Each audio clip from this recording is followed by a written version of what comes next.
জগন্নাথ দেবের দর্শন করে এবার যাব ওনার মাসির বাড়ি। এই রাস্তা দিয়েই তো গেছিল সেই রথযাত্রা। টিভিতে দেখেছিলাম কোটি কোটি ভক্তের ভিড়। সেই রথের দিনে ছিল এক অনুপম দৃশ্য, কিন্তু আজ নিজের চোখে দেখতে পেরে রথের মধ্যে এখানে এসে নিজেকে খুবই লাকি মনে হচ্ছে।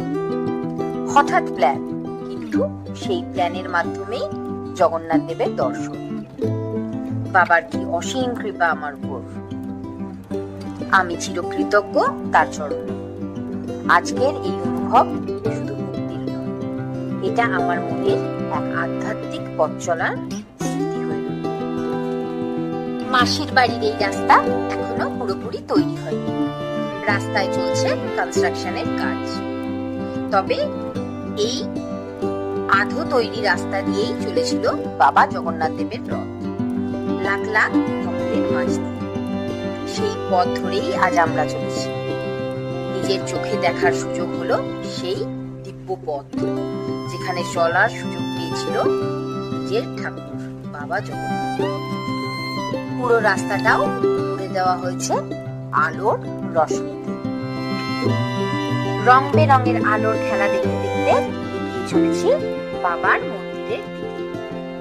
আজকে রথের 6th ডে, তাই রথ এবং বাবা জগন্নাথ দুজনেই এখন আছেন মাসির বাড়িতে।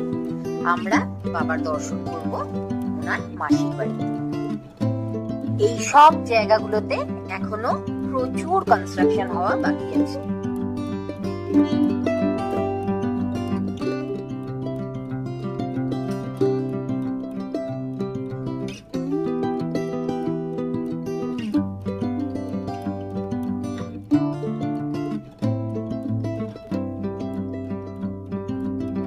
এই মন্দিরটা হলো বাবা জগন্নাথের আদি মন্দির। স্থাপিত হয়েছিল 1986 সালে।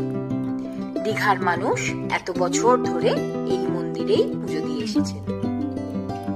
এখন থেকে এখানে করা হয়েছে বাবার মাসির বাড়ি।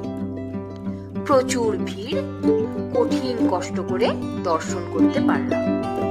তবুও সেই চোখের দর্শনে একটা আলাদা শান্তি, অন্তরে একটা প্রশান্তি পেলাম।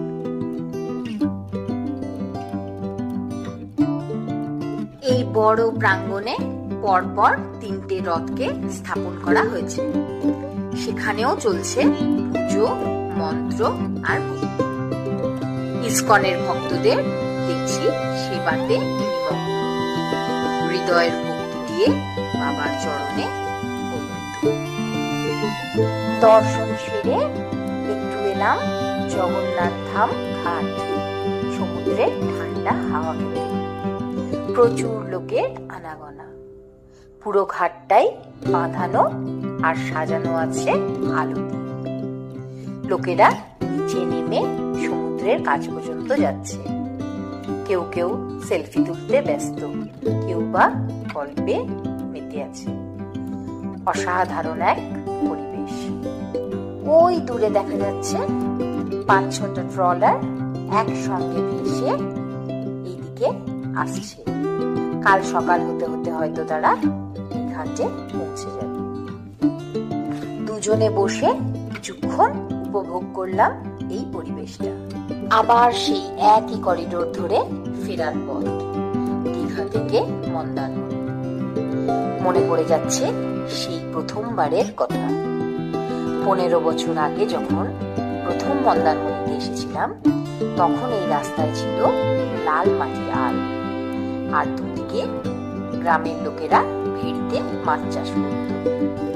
সেই রাস্তায় বড় গাড়ি চালানোর জন্য প্রচুর ঝামেলা হতো। বৃষ্টি হলেই পুরো রাস্তা হয়ে যেত কাদা মাটির, গাড়ির চাকা আটকে যেত মাঝপথে।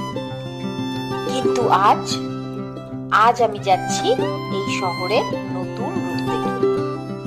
এই করিডোর এখন পুরো পাকা, ভালো বাঁধানো রাস্তা। স্ট্রিট লাইট পুরো রাস্তাটাকে আলোময় করে দিয়েছে।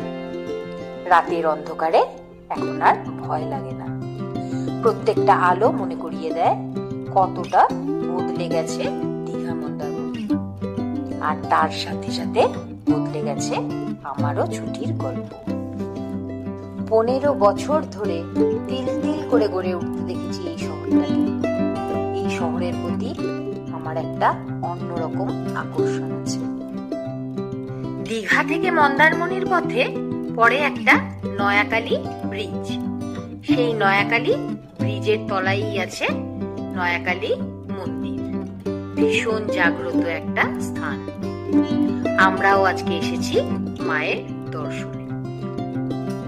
চলো তোমাদের ঘুরে দেখাই আজকে নয়াকালী মন্দির, আর জানাই তোমাদের এই মন্দিরের ইতিহাস।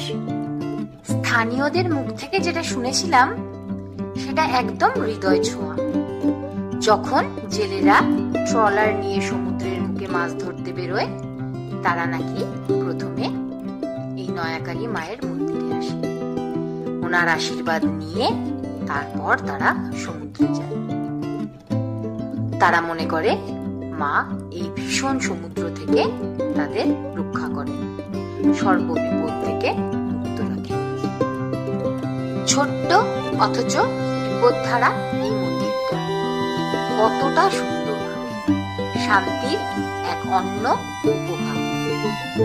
কি সুন্দর এই মন্দিরের লাইটিং গুলো, টুকটুক করে লোক এসেই চলেছে, কোনো ভিড় নেই, ঠেলাঠেলি নেই, সবকিছু একটা শান্ত স্নিগ্ধতা নিয়ে বসে আছে। মায়ের চরণে বসে থাকা মানে নিজেকে খুঁজে পাওয়া। এসো তোমরাও প্রার্থনা জানাও মায়ের কাছে, আর আমরাও আমাদের মনের কথা তুলে ধরি মায়ের কাছে।